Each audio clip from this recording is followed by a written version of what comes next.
Hi guys, welcome to my YouTube channel. So here we talk about Bible stories, but we'll put a little twist and turn to it to make it very relatable and interesting for the modern day believer. So in today's segment, we'll be discussing three practical lessons which you can pick from the book of Esther that can be applied in our lives today as believers. The first lesson is humility. Esther was very humble in her work as a queen. When Mordecai came to her and presented her the plot of Haman to wipe out all the Jews, she immediately humbled herself and ordered for there to be a 3-day fast amongst all the Jews under the rule of King Ahasuerus. So this fast was a sign of humility before God. Fasting is an act that subdues our flesh to awaken our spirits to commune with God. So Esther understood this and knew that before even going before the king to present her request, she needed to humble herself before God. So she humbled herself before God, she humbled herself before her uncle, and she also humbled herself before the king. This played a very significant role in helping her gain victory. So the second lesson from the book of Esther, which is also a quality displayed by Esther in the Bible, is seductiveness. Esther was not just pretty, but she was also alluring. So after the 3-day fast, when she went before the king, she found favor in his eyes. And instead of punishing her for coming before him without permission, he immediately asked her, "What would you have me do for you, my queen? Even if it means giving you half of my kingdom, I will give unto you." At that point, Esther would have just made her request, but no, she knew better. She knew that she had to get the king to a point where he would not be able to say no. So she had to seduce him with a banquet. She asked for a banquet with him and Haman, and the king immediately granted her request. So when they had that banquet, when they were having the banquet, the king asked her again, "What would you have me do for you? Even if it means giving you half of my kingdom, I will do for you."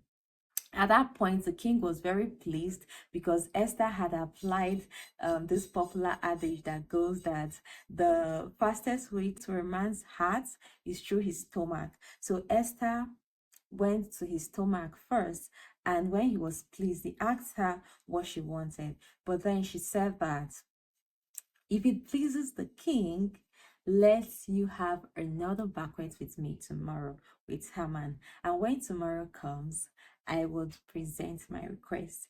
Esther was acting in line with Matthew chapter 10, verses 16, which says that we should be as gentle as dove, but as wise as serpents. She was acting as a serpent here by feeding her enemy Haman just to kill him. He had no idea, he had no clue at all that he was headed to destruction because she was seducing him, she was feeding him to the point of killing him.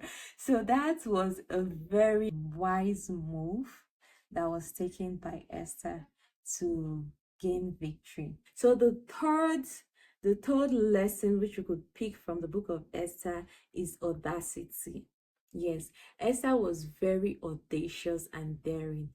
It took a lot of courage for her to say, "If I perish, I perish," because she risks being killed by the king for coming before his presence without permission. And aside that, she risks being hated by her people because if she went before the king and the king didn't grant her request, her people would hate her for giving them hope. They would say that, "Oh, we had already resolved to die. We've already resolved to be killed by Haman. But then you came here telling us to have a 3-day fast without food or water. And then you come back to crush our hopes." So she risks being killed by the king and also risks being hated by her people. So it took a lot. It was a bold move for her to say that, "If I perish, I perish."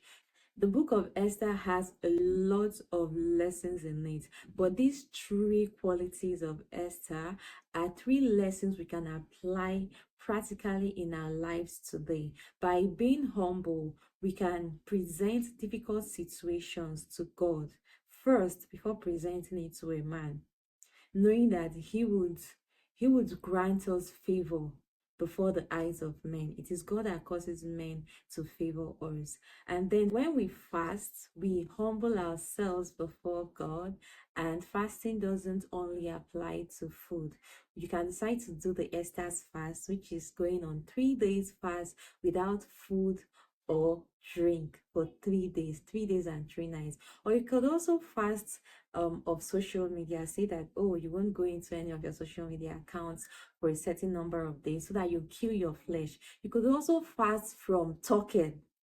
If you know that you talk a lot, you could fast from talking and say, oh, for the whole of today or for the whole of 3 days, I won't talk, I won't gossip.